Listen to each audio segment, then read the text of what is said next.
The wind carried the scent of salt and faraway storms as the small band of weary travelers stood on the deck of the Mayflower. Months at sea had carved hollows beneath their eyes and filled their thoughts with drifting prayers. They had fled a land where their voices felt trapped within narrow walls. A land where worship had become a matter of permission instead of conviction. To them, this voyage was more than a crossing.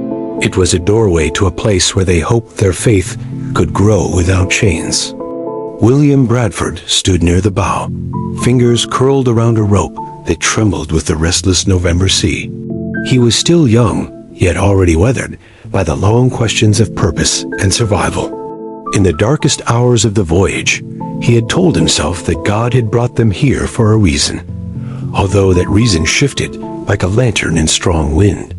Some nights, he wondered if he only spoke those words to keep despair from settling into the ship like a cold and permanent guest. The coastline appeared at dawn. It did not glow with welcome. It waited. Sharp forests pressed against the sky, and the air carried a chill, so sudden it felt like a warning shaped into breath.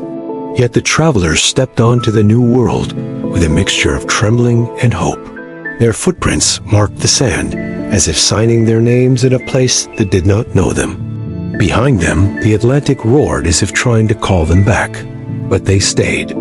They built fires. They prayed aloud. They believed that freedom of spirit could take root even in earth that seemed frozen to its core. In their minds, this was not an escape. It was a beginning fashioned with sacrifice and conviction. Winter arrived like an uninvited sovereign. It pressed itself into every shelter the settlers built and whispered its harsh rule into every attempt at survival. Work became a constant struggle. Walls were thin, shoes were worn through, and the forest remained a silent watcher that offered little mercy. The settlers had decided that they would share everything. Tools, grain, harvest, even the daily burdens of labor were pooled together into a single common store. It felt righteous at first. A community that shared all things seemed noble, almost scriptural, as if generosity alone could keep hunger away. Bradford observed this hopeful arrangement with patience, but patience grew thin faster than the food in their barrels. The idea of collective effort sounded pure, yet reality showed its teeth. Some worked with fierce devotion from dawn until dusk, while others moved slowly or found excuses to soften their responsibilities. The outcome was always the same. Everyone received the same portion regardless of how much strength or sweat they offered. Soon the most industrious felt their spirits dim. The fire that once fueled their determination weakened, because the reward for their toil was identical to the reward given for minimal effort. Hunger spread. Illness followed. The communal fields did not flourish because motivation thinned like the winter light. Bradford kept a journal, and within its pages, he recorded his uneasy realization. A system that asked all to work for the good of all seemed virtuous, yet it also ignored the way human hearts respond to incentive. Without a sense of ownership, labor became a weary routine instead of a purposeful calling. The settlers prayed for relief. They tried to keep unity alive, but discouragement crept through their camp like a cold fog. Bradford began to suspect that their survival required a different approach, one shaped not only by faith, but also by the realities etched into human nature. Spring crept into the settlement with the quiet determination of a traveler who refuses to be turned away. Snow retreated from the earth, and the first green blades pushed through, the soil with a courage that the settlers themselves had nearly lost. Bradford felt a strange stirring in his chest as he watched the thaw. It was not triumph yet, but it was the faint spark of possibility. During the long winter, Bradford had begun to question the very structure of their community life. He had asked God for insight, and in the silence between prayers, he found a simple truth forming in his thoughts. A shared vision required shared responsibility, yet shared responsibility did not bloom without personal investment. He decided that each family would be given its own plot of land. Every household would tend its own field, plant its own seed and keep the fruits of its own harvest. It felt like a bold shift, one that might deliver them from the stagnant circle that had nearly undone them. Some objected at first, worried that competition might fracture their unity. But the memory of starvation was a powerful persuader. They accepted Bradford's decision with a mixture of caution and hope. As soon as the fields were divided, something remarkable occurred. Energy returned to men who had once moved through their tasks like sleepwalkers. Women planted with renewed diligence. Children gathered water and tools with proud determination. For the first time, each family could look at a stretch of soil and say that its success depended on them, and its rewards belonged to them. The village changed tone. Laughter appeared again. Work songs drifted through the new warmth. Pride moved through the settlement like a friendly spirit. Incentive had awakened something essential in them, something that no communal storehouse had ever stirred. Summer unfolded like a long-held breath. The fields shimmered beneath the sun, carrying the quiet promise of reward.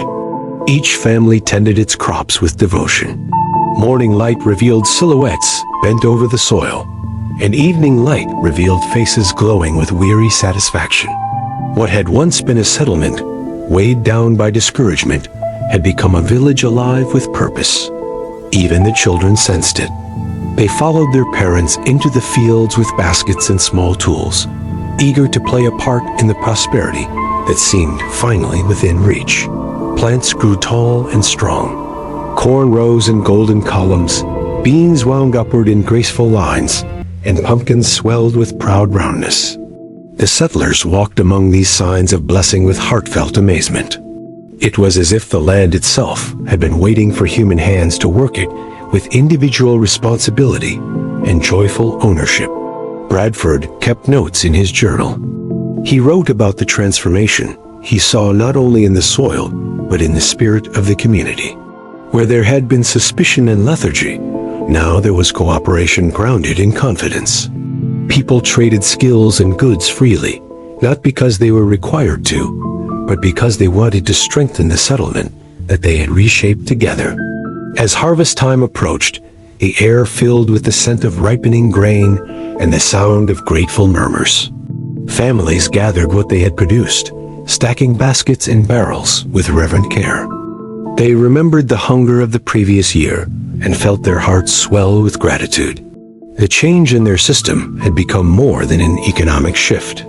It had become a moral revelation. They believed that God had shown them a design that honored freedom, diligence, and personal stewardship. When the final sheaves were gathered, Bradford looked across the thriving fields and knew that they had crossed an invisible threshold. Their survival was no longer a question. Their future had begun to take shape with unmistakable strength. Autumn arrived with the gentle gravity of a season that understands its own significance.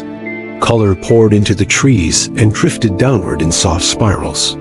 The settlers moved through the transformed world with quiet astonishment. Every barrel filled with grain and every basket of vegetables reminded them of the winter that had nearly broken them. Now the land offered abundance, and the memory of hunger made that abundance feel almost sacred. Bradford felt a deep stirring as he walked through the village. Children carried bundles of firewood with cheerful pride. Women prepared the first dishes of the season, their kitchens warmed by fragrant steam. Men repaired roofs, sharpened tools, and spoke with a sense of assurance that had been absent only a year before. The settlement no longer felt like a fragile experiment. It felt like a community shaped by hardship and strengthened by revelation. One evening, Bradford gathered the village and spoke with a calm and resolute voice. He reminded them of the trials they had faced and the moment when despair had seemed certain.